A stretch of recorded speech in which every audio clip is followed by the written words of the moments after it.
In this short video, I'm going to be talking to you about some of the data protection principles. Now, as you already know, whenever you're processing somebody's personal information, the GDPR is going to apply.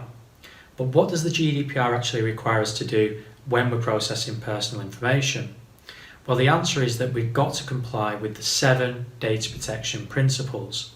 In this video, I'm going to cover 5 of those principles. The 2 which are not covered but are dealt with in separate videos are the principles of accountability and the principle of lawful, fair and transparent processing. So let's make a start then. On the whiteboard we have the 5 principles: purpose limitation, data minimization, accuracy, storage limitation and integrity and confidentiality. These are the keys to good data protection practice. But it's sometimes helpful to think of these as the common sense principles. And that's because that's exactly what they are. They are simple, straightforward, common sense principles which any of us should be able to apply in our day-to-day works. And when we do that, it means that we're going to be processing personal information in the correct way. Firstly, we have purpose limitation. So what this really means is that whenever you process somebody's personal information, you can only process it for the purpose that you said you're going to process it for. So if we take an example then, let's pretend that we are a primary school. A parent contacts the school and requests a list of all the parents and their contact details. And she tells the school business manager, for example, that the reason she wants it is so that she can contact all the other parents of the children in her child's class to invite them along to a birthday party. Now, the question is, can that information be disclosed? Well, if we look at purpose limitation, it's obvious that you cannot share that information because we do not collect parental contact details for the purpose of sharing with other parents for birthday parties. You need an express consent for that. Number 2 is data minimization. This means that you shouldn't collect any more information than is necessary for the purpose that you wanted that information. So sometimes it's helpful when you decide that you need to collect information for a specific purpose. So look at the forms that you're using and ask yourself, is all of this personal information necessary?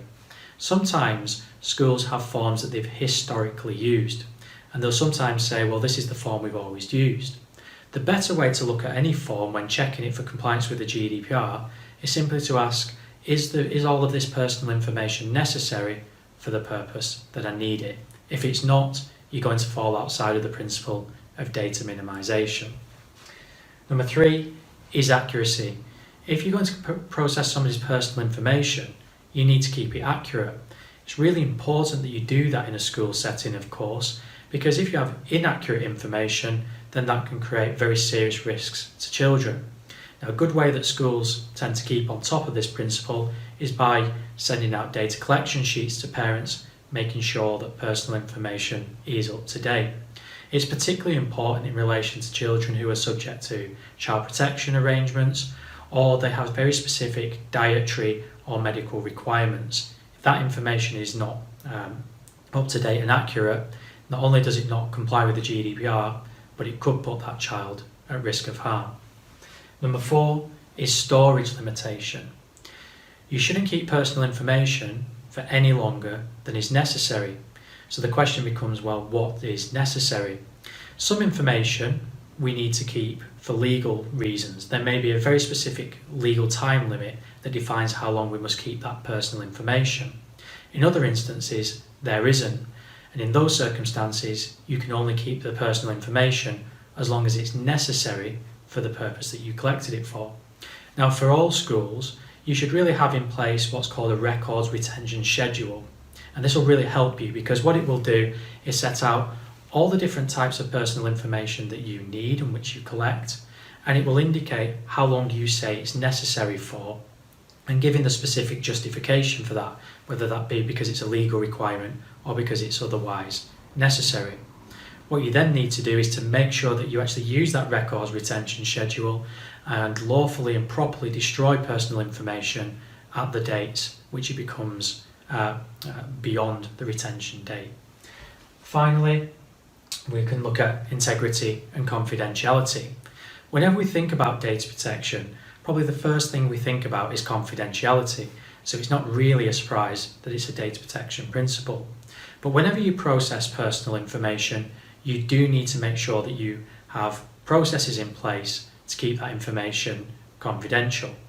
Lots of schools are embracing new technologies for information management systems, for safeguarding systems, and when you're implementing those, you need to look at the confidentiality arrangements around them. And a really good way to do that is by carrying out a data protection impact assessment, and that's something that we cover in a separate video. But if you're complying with these common sense principles, then it's very likely that you're going to be complying and processing personal information in accordance with the GDPR.